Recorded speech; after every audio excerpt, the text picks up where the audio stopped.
beri nama pedang ini Naga Puspa. Selamatkan dia. Jangan sampai jatuh ke tangan pendekar berwatak jahat.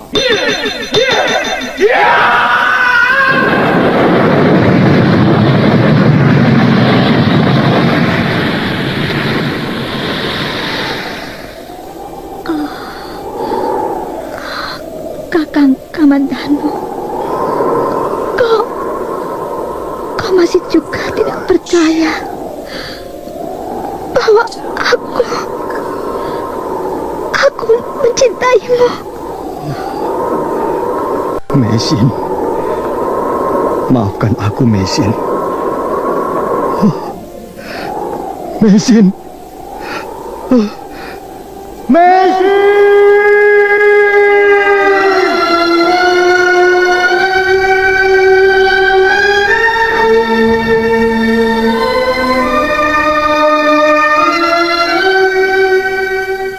Tutur Tinula.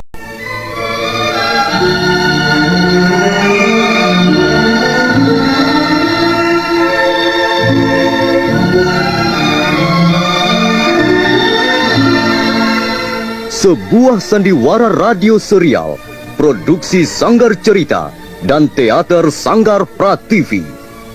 Sebuah kisah dengan latar belakang sejarah runtuhnya Singasari dan berdirinya Kerajaan Majapahit.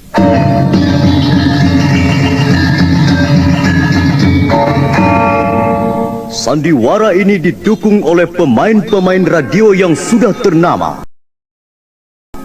Ferry Fadli, Ivone Rose, dan Eli Ermawati.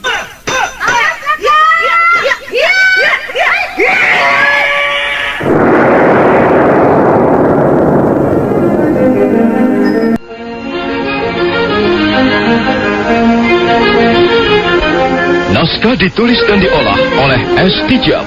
Hiasan musik dan sutradara C. Ispriyonoka. Kali ini mengetengahkan episode ke-18 dengan judul Dendam Lama dari Kurawan.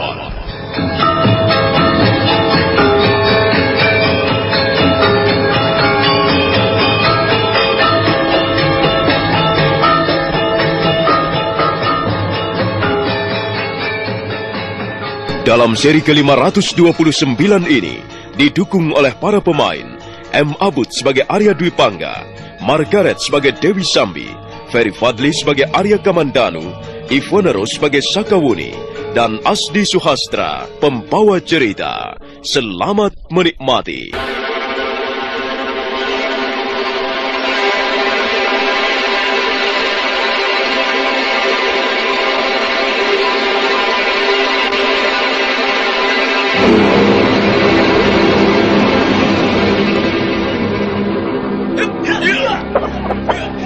Pertarungan berlangsung dengan seru. Pendekar syair berdarah terus menyergap Arya Kamandanu. Dua pilah pedang kembarnya berkelebat kiri kanan. Dia sama sekali tidak memberi kesempatan Arya Kamandanu untuk menghela nafas panjang. Dia terus menyerang dan menyerang. Tapi Arya Kamandanu bukanlah pendekar kemarin sore. Dia nampak tidak begitu repot menghadapi serangan-serangan lawannya. Kadangkala dia membuang tubuhnya ke samping kiri, kadangkala dia jungkir balik di udara, kadangkala dia melompat tinggi, dan pada saat lain dia bergulingan di atas tanah. Pendekar syair berdarah nampak kesal karena serangan-serangannya tidak ada yang dapat mencapai sasaran. Semuanya gagal. Pada saat itulah Dewi Sambi ikut terjun ke gelanggang pertarungan. Wanita pendekar itu segera menyergap Arya Kamandanu, dan untuk sesaat lamanya Arya Kamandanu menjadi gugup. Dia tidak sempat melihat pendekar syair berdarah menyerang dengan mata pedangnya yang berkilat-kilat.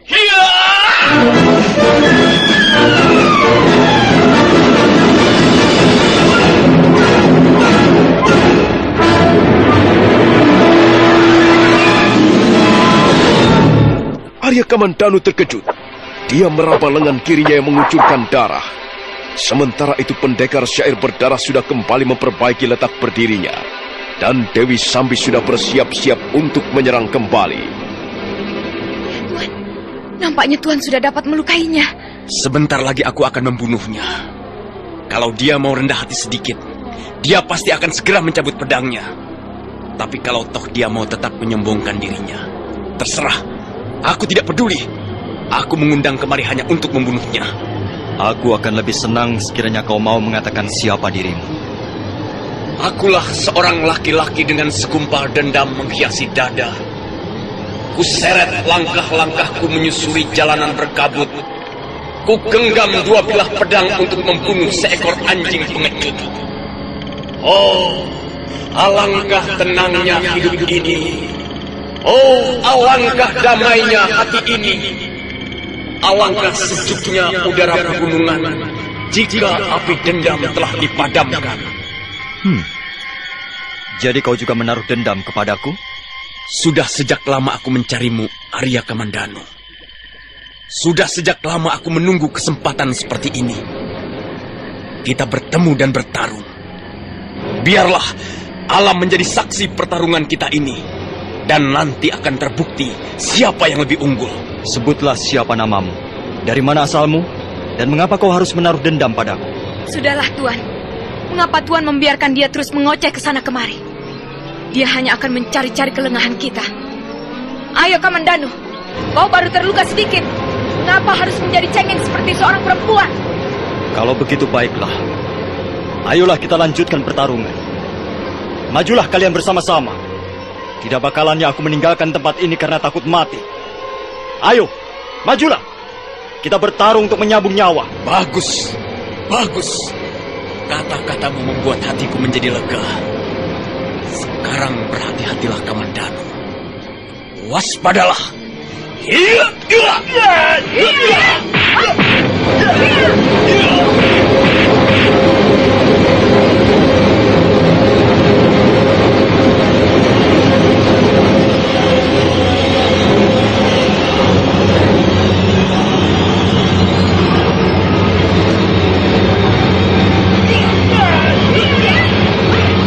Kembali terjadi pertarungan sengit di kaki bukit di sebelah selatan desa Rabut Jarak. Pendekar syair berdarah nampak kesal sekali karena dia tahu bahwa Arya Kamandanu belum lagi mengeluarkan seluruh kemampuan ilmunya. Dia benar-benar merasa diremehkan. Karena itu dia bertekad untuk segera mengakhiri pertarungan. Demikian pula dengan Dewi Sambi. Dia terus menggempur Arya Kamandanu dari samping kiri ataupun kanan. Beberapa kali dia berusaha membokong Arya Kamandanu dari belakang. Suatu ketika Dewi Sambi memperoleh kesempatan yang sangat bagus. Arya Kamandanu baru saja mengelak dari sambaran pedang pendekar syair berdarah. Dewi Sambi melihat sebuah celah yang dapat digunakan untuk memasukkan pukulan. Maka pendekar wanita itu pun melompat dengan garang sambil menyerangkan aji tapak kuisanya.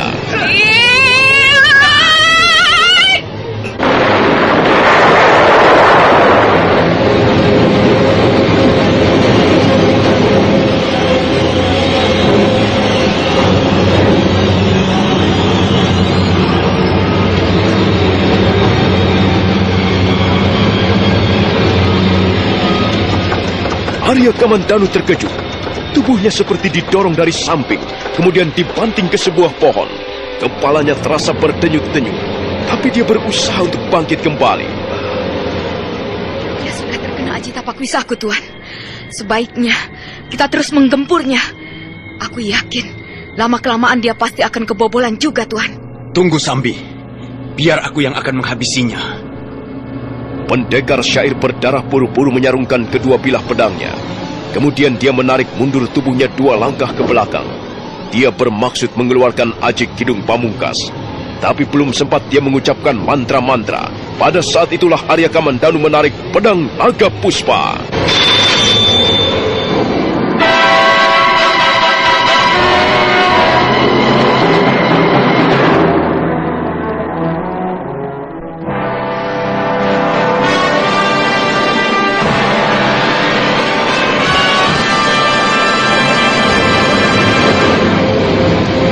Pedang naga puspa sudah keluar dari warangkanya. Pamornya berwarna kebiru-biruan, dan warna biru yang terang itu memancar ke arah semak belukar di sekitarnya. Dewi Sambi terkejut melihat pemandangan di hadapannya, sekalipun dia sudah pernah melihatnya di puncak Bukit Pendem beberapa waktu yang lalu. Wanita pendekar itu segera mendekati pendekar syair berdarah. Sementara Arya Kamandanu masih tegak berdiri dengan pedang naga puspa tergenggam di tangan kanannya. Dalam keadaan seperti itu, dia nampak bagaikan dewa pembasmi kejahatan turun ke bumi. Tuan, pedang itu berbahaya sekali, Tuan. Pedang itu ampuh dan berbahaya sekali. Saya pernah melihat kedahsyatannya. Diam kau. Aku tidak gentar menghadapinya. Aku tidak takut sekalipun dia meminjam trisula milik Batara Guru. Sebenarnya aku tidak menginginkan hal ini. Tapi kalian berdua telah memaksa. Kalian telah memojokkan diriku. Nah, bersiaplah. Ayo, kita lanjutkan lagi pertarungan. Aku tidak senang ada pendekar tanpa nama berani menginjak-injak kehormatanku. Dan kau, Dewi Sambi, sekarang aku tidak akan mengampunimu lagi. Dulu kepala Bajil telah kutenteng untuk kubawa menghadap Gusti Prabu Kertarajasa Jayawardana. Dan sekarang, dalam kesempatan ini, kepalamu akan segera menyusul.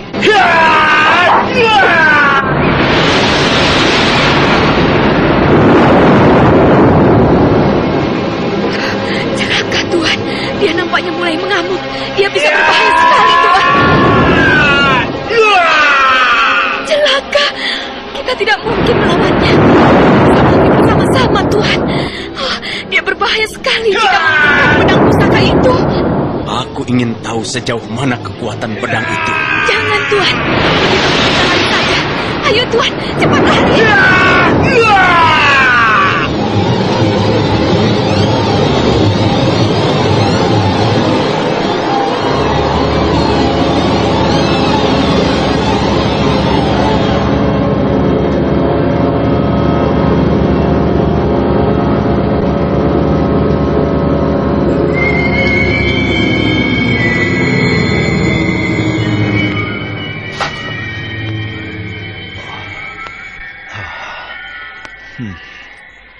Akhirnya kabur juga tikus-tikus pengecut itu. Akhirnya dapat kuusir juga mereka. Sebenarnya aku tidak ingin berurusan lagi dengan pendekar-pendekar seperti itu. Aku hanya ingin mengorek keterangan dari mulut mereka. Tapi sekarang aku sudah tahu. Nampaknya Dewi Sambi berdiri di belakang persoalan ini. Dan aku tidak ambil peduli lagi. Aku tidak mempunyai waktu untuk melayani orang-orang seperti itu. Sebenarnya aku hanya ingin tahu siapa laki-laki yang menaruh dendam kepadaku. Tapi biarlah. Kalau memang dia masih menaruh dendam, dia pasti akan datang ke Majapahit.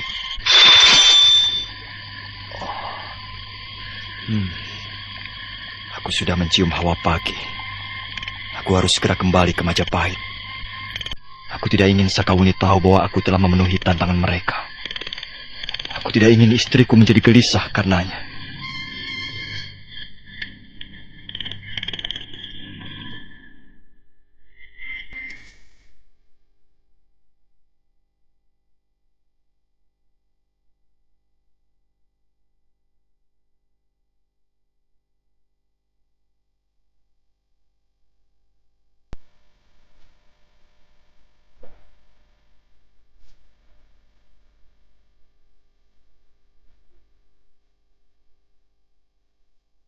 Setelah menyedot napas 3 kali, Arya Kamandanu menjejak bumi. Kemudian dia pun berlari bagaikan terbang di atas permukaan tanah. Sementara itu pendekar syair berdarah dan Dewi Sambi juga berlari menuju ke arah selatan. Setelah tiba di perbatasan desa Rabut Carat, mereka berhenti sejenak. Suasana masih sangat sepi. Nampak fajar mulai menyingsing. Pendekar syair berdarah kelihatan kesal. Dewi Sambi berusaha untuk menghiburnya. Sudahlah, Tuan. Kita harus bersabar. Kau telah menggagalkan rencanaku, Dewi Sambi. Maafkan saya, Tuan.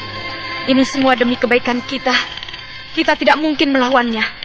Dengan pedang naga puspa itu, Arya Kamandanu mampu membobolkan benteng kota Kediri. Dan dia mampu membunuh 100 orang prajurit sekaligus. Saya pernah menyaksikannya, Tuan. Tuan harus percaya. Tutup mulutmu, perempuan jahanam. Kau tidak tahu bagaimana perasaanku sekarang ini. Dan lihatlah, dengarlah degup jantungku yang mau meledak ini. Sudah sekian lama aku menunggu kesempatan ini. Sudah sekian lama aku hidup dipenuhi api dendam. Dan setelah saatnya tiba, kau menggagalkan niatku itu. Kurang ajar. Sekarang kaulah yang harus bertanggung jawab, Dewi Sambi. Kaulah yang harus menampung arus kekecewaanku ini. Tunggu, Tuan. Sabar dulu. Tenanglah. Tidak. Aku harus membunuhmu. Aku tidak tahan lagi, Sambi. Aku tidak tahan lagi untuk membunuh manusia. Dan kaulah yang harus menjadi korbanku.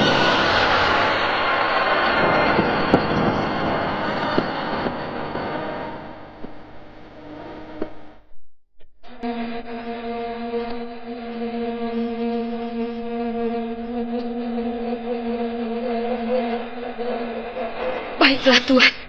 Kalau Tuan bernafsu untuk membunuh juga, saya sanggup menjadi korban Tuan. Tapi dengarkan dulu penjelasan saya. Saya mohon, Tuan. Saya benar-benar memohon kepada Tuan. Dengarkanlah permohonan saya ini. Arya Kamandanu memang sakti mandraguna. Kita tidak mungkin membunuhnya secara langsung.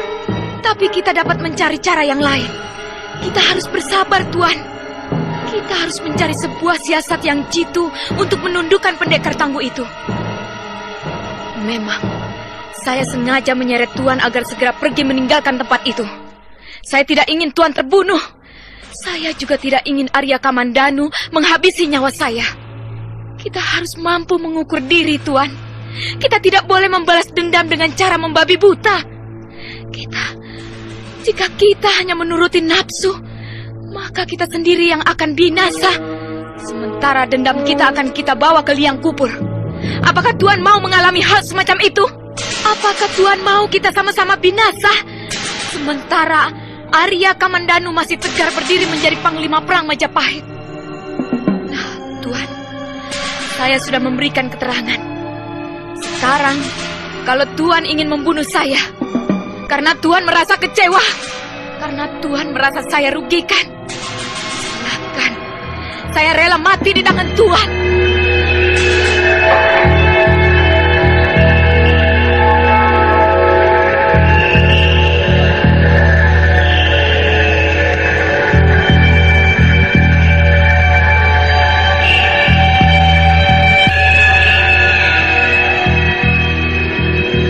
Pendekar syair berdarah terdiam seketika.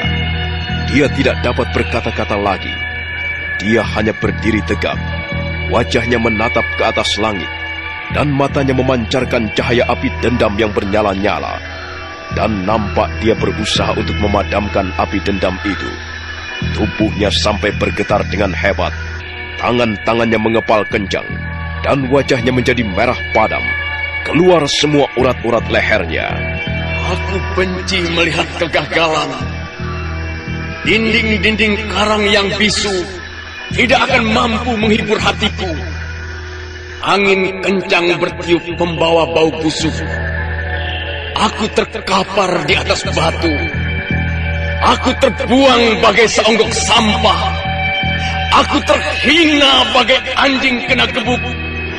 Aku tersinggung bagaikan raja ditolak cintanya. Oh, aku malu memandang bayanganku sendiri. Akan kurobek pakaianku ini. Akan kuinjak-injak wajahku ini. Akan kucekik leherku dan kubakar rambutku sendiri. Oh, apa gunanya pengembaraan panjang? Akhirnya semuanya gagal membentur dinding-dinding karang.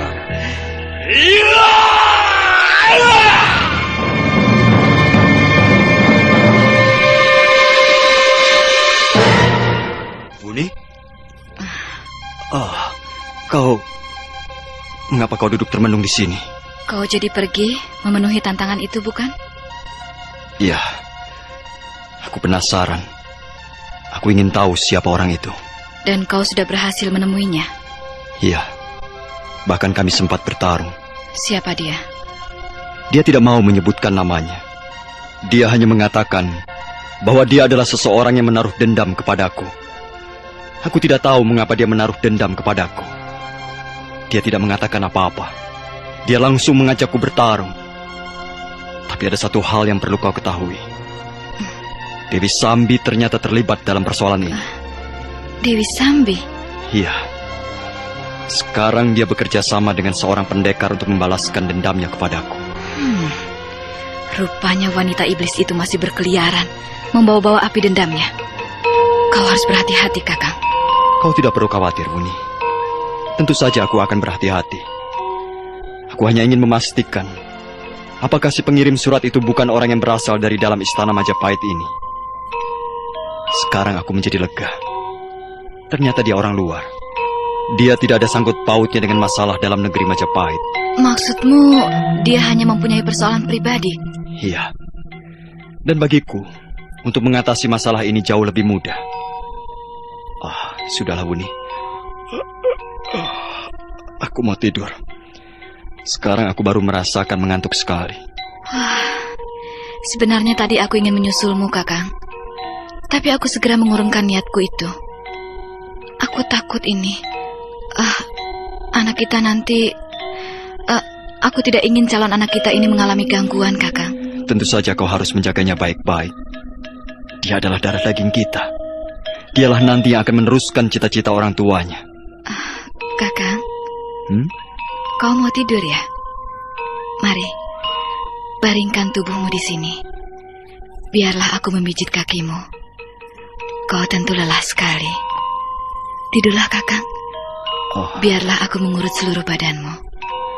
Kelihatannya kau juga masih mengantuk.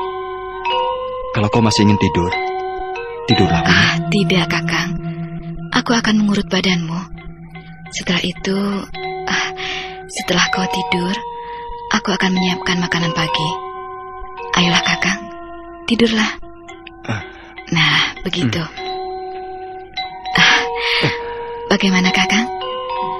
Apakah aku mengurutmu terlalu keras? Aku heran, Wuni. Kau ini bekas seorang pendekar, tapi kau bisa mengurut dengan lembut sekali. Sekalipun pendekar, aku ini adalah seorang wanita tulen. Tentu saja tangan-tanganku masih lembut seperti tangan seorang wanita.